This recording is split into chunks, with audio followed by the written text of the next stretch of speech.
19 octobre 1911. Louisa tente de calmer Jésus grâce au conseil de la céleste maman. Elle lui dit que Louisa peut contenter Jésus davantage parce qu'elle est encore sur la terre, en l'aimant et encore plus en souffrant. Ce matin, mon toujours aimable Jésus a voulu se sauver de moi. Je l'ai retenu fortement serré dans mes bras. Jésus voulait se libérer. Je lui ai dit, c'est toi qui m'as enseigné. Il y a 3 jours, tu m'as attaché fortement, de sorte que je ne pouvais plus bouger, et je t'ai laissé faire, pour que lorsque l'occasion se présenterait, je pourrais te faire la même chose. Maintenant, reste tranquille, laisse-moi agir, je veux te parler dans l'oreille, d'autant plus que je n'ai pas le désir de crier. Il me semble que dans ces derniers jours tu voulais me faire crier, faisant semblant d'être sourd pour ne pas m'entendre. J'étais obligée de me répéter et de crier pour me faire entendre. Je ne sais pas pourquoi, de temps en temps, tu fais de ces nouveautés. Jésus dit, j'étais assourdie par les offenses des créatures. Pour me distraire et pour me soulager, je voulais entendre ta voix amoureuse, et j'ai fait semblant de ne pas entendre. Ah, tu ne sais pas quel écho de malédiction me parvient de la terre. Les voix d'amour, de louange, etc. brisent cet écho pestifère et me soulagent quelque peu. Entre-temps, il semble que la maman est venue. J'ai dit, « Oh maman, maman, viens Jésus, maman est ici. » Elle me dit, « Aime beaucoup Jésus, garde-le content, l'amour est son bonheur. » J'ai répondu, « Il semble qu'il est quelque peu content. Je ferai ce que je peux pour l'aimer. Il me semble que tu peux le contenter plus que moi. » La maman dit, « Ma fille, l'amour du ciel lui appartient déjà. Jésus veut acquérir l'amour de la terre. C'est pourquoi, de ce côté, tu peux le contenter davantage, en l'aimant, et beaucoup plus, en souffrant. » J'ai dit, « Si tu savais, ô ma maman, tout ce qu'il me fait. Il m'abandonne, il en arrive même à me priver de souffrance afin de châtier. Écoute ce qu'il m'a dit avant hier. Il veut faire entrer des étrangers en Italie. Que de destruction ils vont commettre. Il veut vraiment se rendre impertinent, et pour me faire céder à sa volonté, il m'a attaché très fortement. » Jésus ajouta, « Quoi? Tu m'accuses? » J'ai dit, « Certainement, je dois t'accuser devant maman parce qu'elle te confie à moi en me recommandant d'être très attentive à ne pas te laisser châtier. Elle m'a aussi dit d'être audacieuse en te désarmant. N'est-ce pas vrai, maman? » Elle répondit, « Oui, c'est vrai, et je veux que tu continues davantage, parce que de graves châtiments sont en préparation. Donc, aime-le beaucoup, parce qu'au moins l'amour va l'apaiser. » J'ai dit, je vais faire ce que je peux. J'éprouve de l'amour uniquement pour lui, tellement que, sans toi, je ne sais comment faire. Mais sans Jésus, non.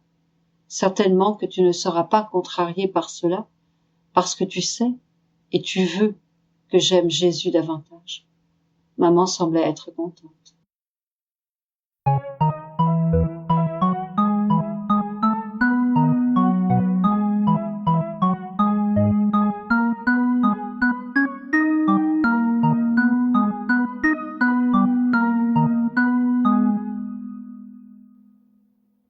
19 octobre 1922.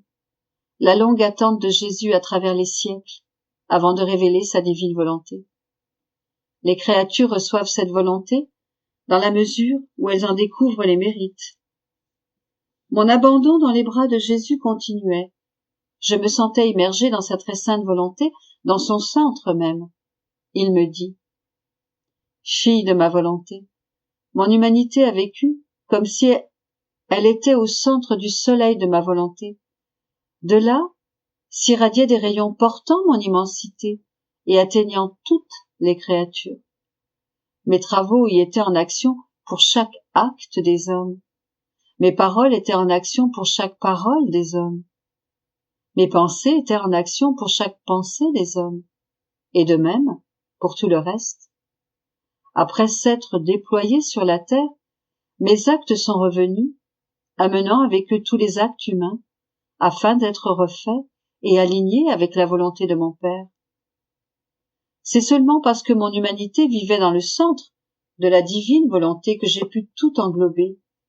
Ainsi, j'ai été en mesure d'accomplir l'œuvre de la rédemption d'une manière qui me convenait. s'il en avait été autrement, cette œuvre aurait été incomplète et indigne de moi. La rupture entre la volonté humaine et la divine volonté ayant été la cause de la misère de l'homme, l'union de ma volonté humaine avec la divine volonté était destinée à être la source de la réhabilitation de l'homme. Cette union était en moi comme une partie essentielle et naturelle de mon être. Regarde le soleil. Il est un globe de lumière irradiant sans discrimination vers la droite, vers la gauche, en avant, en arrière, en haut, en bas, partout. Vieux de tant de siècles, il est toujours le même. Rien n'a changé, ni sa lumière, ni sa chaleur. Ainsi, il restera jusqu'à la fin des temps. Si le soleil était un être raisonnable, et si en tant que tel, il possédait ma divine volonté, il connaîtrait tous les actes humains et, ce qui est plus, il les posséderait comme siens, puisqu'il aurait été la cause et la vie de chacun, comme si cela avait fait partie de sa nature. De la même façon, l'âme qui vit dans ma volonté embrasse chacun. Rien ne lui échappe. Elle agit au nom de tous et n'omet rien. Avec moi, elle se diffuse à droite et à gauche, en avant et en arrière, avec la plus grande simplicité, comme si cela faisait partie de sa nature. Quand cette âme agit dans ma volonté, elle voyage à travers tous les siècles, et elle élève chaque acte humain d'une manière divine, en vertu de ma volonté. Écoute, ô ma fille, ce que je veux faire de toi, toi qui as déjà été régénérée dans ma divine volonté. En toi, je veux réaliser une réplique de ce que mon humanité a accompli dans la divine volonté. Je veux que ta volonté soit unie à la mienne, de telle manière qu'elle répète ce que j'ai accompli et que je continue d'accomplir. Dans ma volonté, tu trouveras tous les actes réalisés par mon humanité, tant intérieurs qu'extérieurs. Mes actes extérieurs sont assez bien connus, et les créatures qui le désirent peuvent, avec leur volonté humaine, participer au bien que j'ai fait. Cela me plaît, parce que je vois mes bontés multipliées chez les créatures, en vertu de leur union avec moi. C'est comme si mes actes étaient placés dans une banque, et que j'en retirais des intérêts. Mais les actes intérieurs de mon humanité dans la divine volonté sont peu connus. Ne connaissant pas le pouvoir de ces actes dans la divine volonté, la manière que j'ai utilisée pour agir dans cette volonté, ce que j'ai fait, les créatures ne peuvent pas s'unir à moi pour profiter de tous ces biens. Plus on connaît une chose, plus on peut en profiter. Si deux personnes vendent des objets identiques, celle qui connaît bien l'objet peut le vendre à meilleur prix et retirer plus de profit. Celle qui connaît mal l'objet le vend à un prix plus bas et réalise un moindre profit. Que d'avantages on peut tirer de la connaissance? Certains deviennent riches parce qu'ils prennent la précaution de connaître ce qu'ils vendent. D'autres, dans des circonstances semblables, restent pauvres parce qu'ils connaissent mal ce qu'ils vendent. Puisque je veux t'unir à moi, dans mes actes intérieurs accomplis dans mon humanité, il est juste que je t'instruise quant à leur valeur et leur pouvoir, et sur la façon que ma volonté agit. En te manifestant ces choses, je t'ouvre en même temps la possibilité de participer à ce que je te révèle. Autrement, pourquoi te les révéler? Est-ce seulement pour annoncer des nouvelles? Non, non, quand je révèle quelque chose, c'est parce que je veux offrir. Ainsi, plus tu connaîtras la valeur de la divine volonté et ses effets, plus tu recevras de moi. Par conséquent, considère attentivement le grand bien que je veux donner, pas seulement à toi, mais aussi à d'autres. Dans la mesure où la connaissance de la vie dans ma volonté sera répandue, elle sera aimée. Je ne suis pas un Dieu qui s'isole. Non, je veux que les créatures s'unissent à moi. L'écho de ma volonté doit résonner dans leur volonté, et l'écho de leur volonté dans la mienne, pour que ces volontés ne fassent qu'un. J'ai attendu tant de siècles pour manifester les bienfaits de ma volonté œuvrant dans la volonté des créatures, et les bienfaits de la volonté des créatures œuvrant dans ma volonté, parce que, par cela, j'élèverai les créatures presque à mon niveau. Aussi, je devais préparer les créatures et les disposer à progresser d'une connaissance limitée à une connaissance plus grande. J'ai agi comme un professeur qui doit d'abord enseigner l'alphabet avant d'en venir à l'écriture, puis à la composition. C'est ainsi que je dévoile la vie dans ma volonté. Quant à toi, je veux ta première composition. Si tu es attentive, tu la développeras bien. Tu me feras l'honneur d'écrire sur le sujet que ton Jésus t'a suggéré, le plus noble de tous, celui de la volonté éternelle. Cela me donnera la plus grande gloire, car cela fera la soudure entre les créatures et moi-même, et leur révélera de nouveaux horizons, de nouveaux cieux, de nouveaux excès de mon amour. Dans ma suprême volonté résident tous les actes intérieurs réalisés par mon humanité. Ils attendent pour prendre la route en tant que messagers. Ces actes ont été accomplis pour les créatures et veulent se faire connaître et se livrer. Parce qu'ils ne peuvent se livrer par eux-mêmes, ils se sentent emprisonnés et supplient ma volonté de les faire connaître pour pouvoir accorder leurs fruits. Je suis comme une mère qui a porté son enfant longtemps dans son sein. Si elle ne peut pas mettre l'enfant au monde, lorsque le moment est venu, elle fera n'importe quoi, même au prix de sa vie pour y parvenir. Tout délai d'heures ou de jours pour l'accouchement lui semble comme des années ou des siècles parce qu'elle s'inquiète pour son enfant. Elle l'a déjà nourri en elle et elle a fait tout le nécessaire en vue du moment de la naissance. Il ne manque que l'accouchement, proprement dit. Telle est ma condition actuelle. Elle est pire que celle d'une mère, car j'ai porté cet enfant en moi pendant des siècles. Elle est plus que la naissance d'un enfant, parce qu'il s'agit de la délivrance aux créatures de tous mes actes humains accomplis dans la sainteté de la volonté éternelle. Lorsque délivrés, mes actes transformeront les actes des créatures en actes divins. Ils accorderont aux créatures la beauté la plus éclatante, aux multiples facettes. Voilà pourquoi, plus qu'une mère, je souffre les spasmes et les douleurs d'un accouchement imminent. Je brûle du désir de délivrer ma volonté. Le temps est venu, et je cherche une âme prête à recevoir la première naissance, afin qu'après, je puisse continuer à livrer ma volonté à d'autres créatures. C'est pourquoi je te dis, sois attentive. En tant que première créature, dans laquelle je dépose ma volonté, ouvre ta volonté pour qu'elle puisse absorber toutes les valeurs que comporte ma volonté.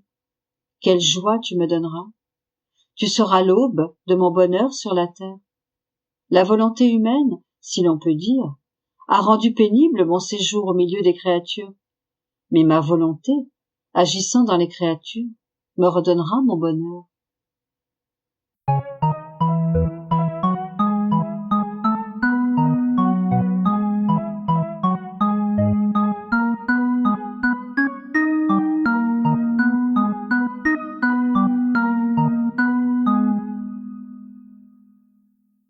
19 octobre 1926. Le divin fiat possède la source de nouveauté et l'âme, qui se laisse dominer par lui, est sous l'influence d'un acte nouveau et continu, jamais interrompu, et elle reçoit les effets de la vie de tout ce que la divine volonté a accompli. J'étais dans mon état habituel lorsque mon adorable Jésus se fit voir en moi avec un soleil qui descendait du ciel et était centré dans sa poitrine. Comme je priais, respirais et agissais dans sa volonté, je recevais la lumière et Jésus s'étendit davantage dans mon âme, occupant plus d'espace. J'étais surprise en voyant que tout ce que je faisais recevait cette lumière de la poitrine de Jésus, et j'en étais de plus en plus remplie. Après quoi, Jésus me dit, « Ma fille, ma divinité est un acte nouveau et continu, et comme ma volonté est son régime, l'exécutrice de nos œuvres, la porteuse de cet acte nouveau, elle possède la plénitude de cet acte, et elle est par conséquent à jamais nouvelle dans ses œuvres, nouvelle dans son bonheur, dans la joie, et à jamais nouvelle dans les manifestations de ses connaissances. C'est pourquoi elle te dit des choses toujours nouvelles sur mon fiat, parce qu'elle possède la source de nouveauté. Et si beaucoup de choses semblent se ressembler, se tenir la main, c'est à cause de la lumière infinie qu'elles contiennent, qui est indivisible, et elles semblent alors des lumières reliées entre elles.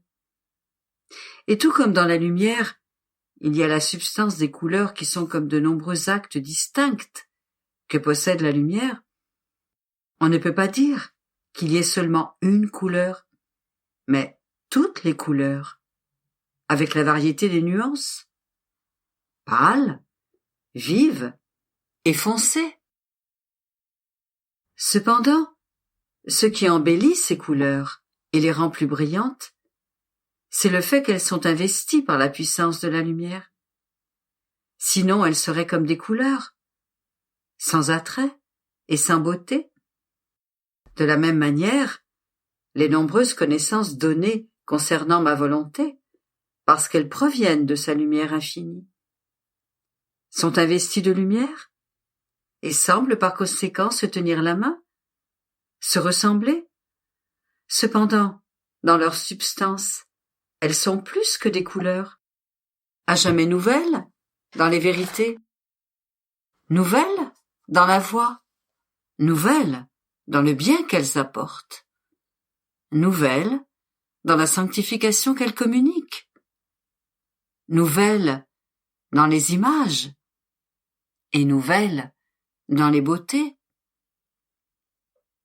Et une seule parole nouvelle de plus contenue dans les différentes manifestations sur ma volonté est toujours une couleur divine, un acte éternel nouveau qui apporte à la créature un acte qui ne finit jamais dans la grâce, dans les biens et dans la gloire. Et sais-tu ce que signifie posséder ces connaissances sur ma volonté? C'est comme si l'on possédait une pièce de monnaie qui a la vertu d'en faire surgir autant que l'on veut. Et si l'on possède la source d'un bien, la pauvreté n'existe plus. De la même manière, mes connaissances possèdent la lumière, la sainteté, la force, la beauté et les richesses qui surgissent continuellement. Ainsi, ceux qui les possèdent auront la source de lumière, de sainteté. Par conséquent, les ténèbres, les faiblesses, les laideurs du péché, la pauvreté des biens divins seront terminés pour eux. Tous les maux finiront et ils posséderont la source de sainteté. Regarde, cette lumière que tu vois centrée dans ma poitrine est ma suprême volonté. En émettant tes actes, la lumière surgit et se communique à toi, apportant de nouvelles connaissances sur mon fiat, qui, en te vidant, agrandit l'espace où je peux m'étendre davantage en toi. Et à mesure que je m'étends, ta vie naturelle, ta volonté, ton être tout entier prennent fin parce que tu fais place au mien et je m'emploie à former et à étendre de plus en plus en toi le royaume du fiat suprême. Et tu auras ainsi un plus grand champ à parcourir pour m'aider dans l'œuvre nouvelle de formation de mon royaume au sein des créatures. Puis j'ai poursuivi mes actes dans le ciel infini du divin vouloir, et je pouvais toucher de mes propres mains que, en tout ce qui sortait du fiat éternel, en création, en rédemption et en sanctification, on y trouve de nombreux êtres, des choses innombrables, tous nouveaux et distincts entre eux? Tout au plus, peut-on dire qu'ils se ressemblent, se tiennent par la main. Mais il n'y a pas un être ou une chose qui puisse dire « je suis identique à l'autre ». Même le plus petit insecte, la plus petite fleur, porte la marque de la nouveauté. Je me disais alors, il est réellement vrai que le fiat de la divine majesté contient la vertu, la source d'un acte nouveau et continu. Quel bonheur de se laisser dominer par ce fiat omnipotent, d'être sous l'influence d'un acte nouveau, jamais interrompu. Je pensais cela lorsque mon doux Jésus revint et, me regardant avec un amour ineffable, il appela toutes choses autour de lui. À son appel, toute la création et tous les biens de la rédemption entourèrent Jésus, et il lia ma pauvre âme à toute la création et à la rédemption, pour me laisser recevoir tous les effets de tout ce que son adorable volonté avait fait. Et il ajouta, « Ma fille, celle qui se laisse dominer par ma volonté est sous l'influence de tous ses actes et reçoit les effets et la vie de ce que j'ai fait dans la création et la rédemption. Tout est en relation avec elle et lié à elle. »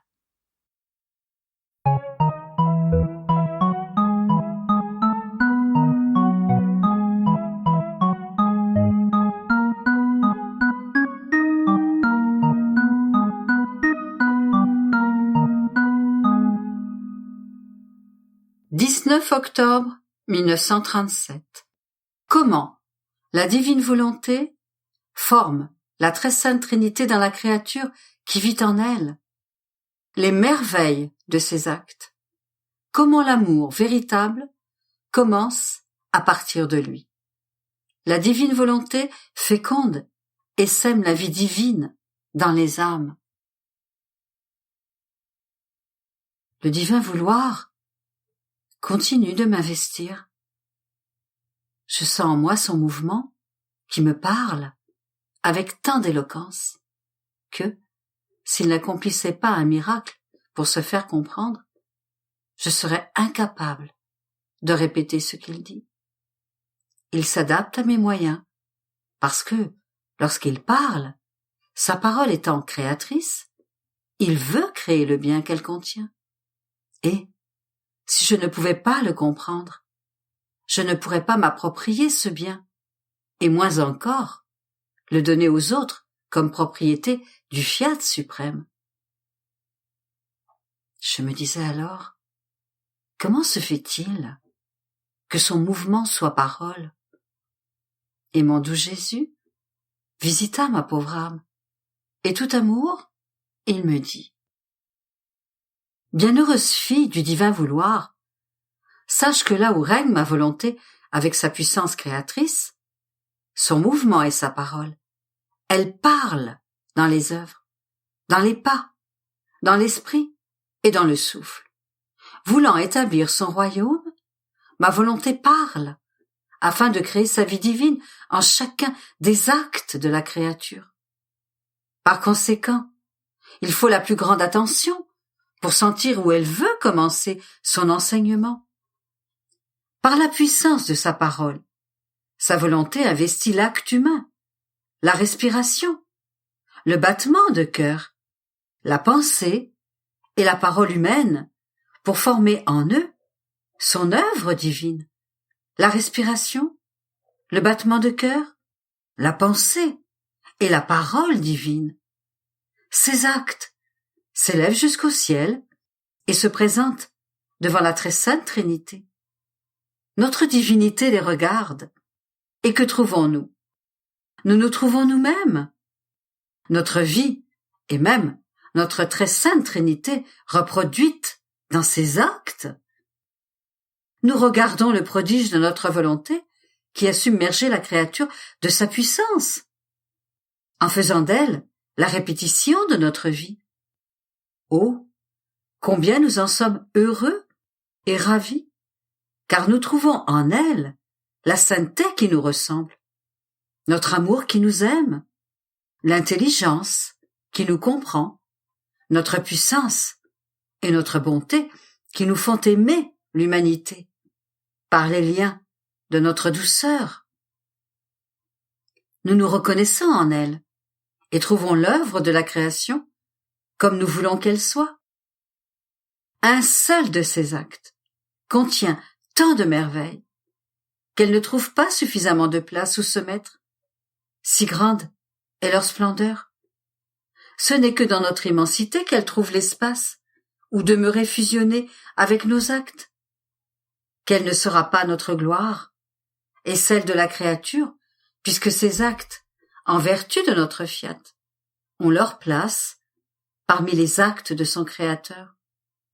Oh, si toutes savaient ce que signifie vivre dans notre divine volonté, la laisser régner, elles rivaliseraient entre elles pour en être investies et devenir les répétitrices de la vie divine.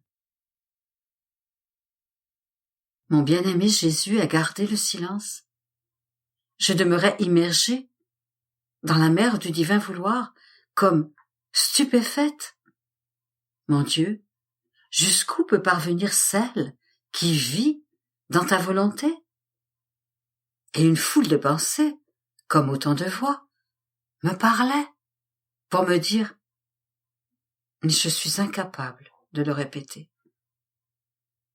Je le serai peut-être lorsque je serai dans la patrie céleste et que j'en posséderai le langage. Et mon très grand bien, Jésus, continua. Ma fille, ne sois pas surprise.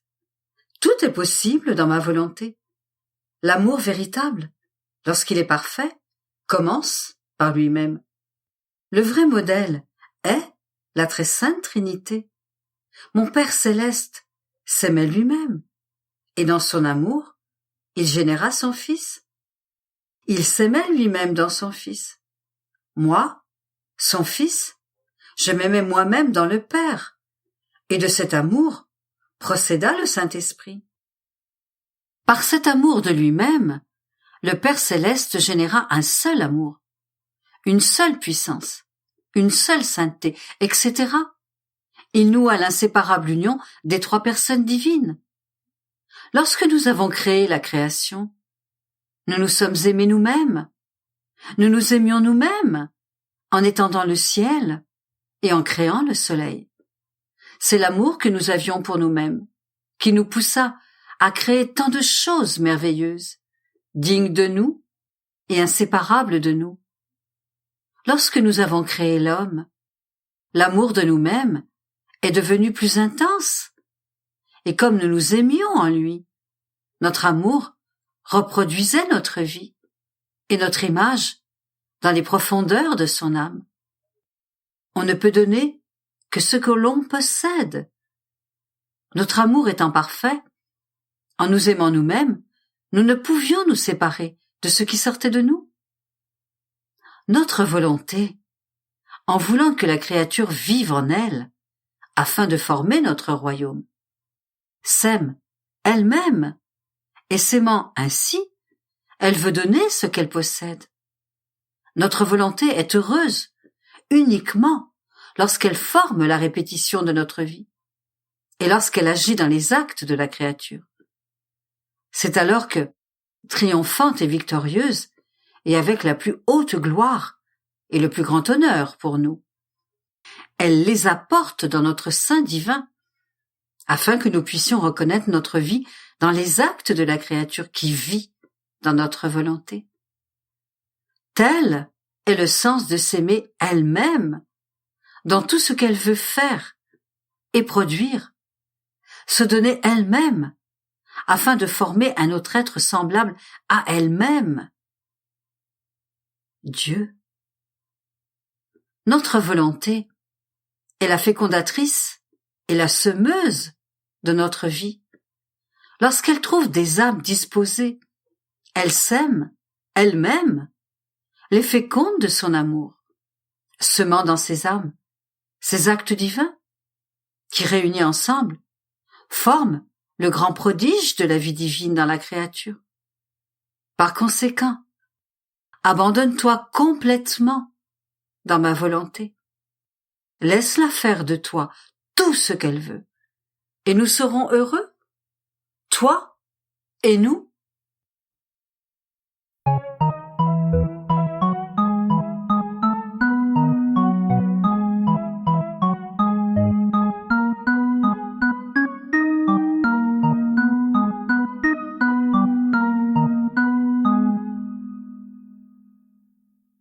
« 19 octobre 1938. Celle qui vit abandonnée en Dieu trouve en lui sa paternité, son refuge, sa cachette. Le fiat soutient et vit de toute la création. Comment Dieu remonte la chaîne de celle qui veut vivre dans sa volonté. Je suis dans les bras du divin vouloir, mais avec le cauchemar de terribles souffrances, propres à émouvoir le ciel et à le faire se précipiter pour venir à mon secours et me donner la force de résister à un si douloureux état. Mon doux Jésus, aide-moi, ne m'abandonne pas. Je sens que je vais succomber, comme je souffre. Je disais cela lorsque mon doux Jésus, mieux qu'une tendre mère, a tendu ses bras vers moi, pour me presser contre lui et, unissant ses larmes aux miennes, toute bonté, il me dit : « Ma pauvre fille, tes douleurs sont les miennes, et je souffre avec toi. Alors, courage, abandonne-toi en moi, et tu trouveras la force de supporter tes souffrances. Celle qui s'abandonne à moi devient comme un enfant élevé par sa mère et qui l'emmaillote pour le renforcer dans ses membres, le nourrir de son lait, le porte dans ses bras, l'embrasse, le caresse, et s'il pleure, elle mêle ses larmes à celles de son enfant. La maman est la vie de son enfant. Oh, si le petit enfant n'avait pas sa maman, comme il lui serait difficile de grandir, sans personne pour le nourrir de son lait, sans l'ange, sans avoir quelqu'un pour le réchauffer. Il deviendrait malade, faible, et ne survivrait que par miracle. Telle est l'âme qui vit abandonnée dans mes bras. Elle a son Jésus qui est pour elle plus qu'une mère. Je la nourris du lait de ma grâce. Je l'emmaillote avec la lumière de ma volonté, ce qui lui donne des forces et la confirme dans le bien. Je la tiens serrée contre moi, pour qu'elle ne sente que mon amour et les ardents battements de mon cœur. Je la berce dans mes bras. Si elle pleure, je pleure avec elle. Tout cela pour qu'elle sente ma vie plus que la sienne. Elle grandit avec moi, et je fais avec elle ce que je veux. Mais celle qui ne vit pas abandonnée en moi vit pour elle-même, isolée, sans lait, sans personne, pour veiller sur son existence. Celle qui vit abandonnée en moi trouve un refuge dans ses souffrances, l'endroit où se cacher, pour que personne ne la touche. Et si on devait vouloir la toucher, je saurais comment la défendre. Car ceux qui touchent celle qui m'aime font plus que me toucher moi-même. Je la cache en moi, et je jette dans la confusion ceux qui veulent frapper celle qui m'aime. J'aime tellement celle qui vit abandonnée en moi, que je fais d'elle le plus grand des prodiges, capable d'étonner le ciel tout entier. Et je confonds ainsi ceux qui croyaient pouvoir la frapper, en les couvrant de confusion et d'humiliation. À toutes les douleurs que nous connaissons, n'ajoutons pas cette souffrance qui serait la plus douloureuse, de ne pas vivre abandonnée en moi, et moi en toi, ma fille. Laissons-les parler et faire ce qu'ils veulent, pourvu qu'ils ne touchent pas à notre union. Personne ne peut entrer dans nos secrets, dans les abysses de mon amour, ni me faire obstacle dans ce que je veux faire avec ma créature. Vivons dans une volonté une, et tout ira bien entre toi et moi. Puis, il ajouta avec un amour encore plus tendre. Ma bienheureuse fille, mon fiat est le soutien de toute la création. Tout dépend de lui. Il n'est rien qui ne soit animé par sa puissance.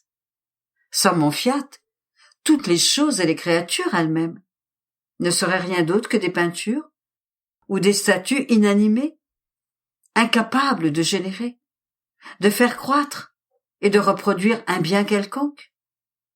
Pauvre création, en l'absence de ma volonté. Et pourtant, elle n'est pas reconnue. Quelle souffrance! Être la vie de toutes choses et sentir que l'on étouffe dans les choses mêmes que nous avons créées, parce qu'elles ne nous connaissent pas. Quelle amertume!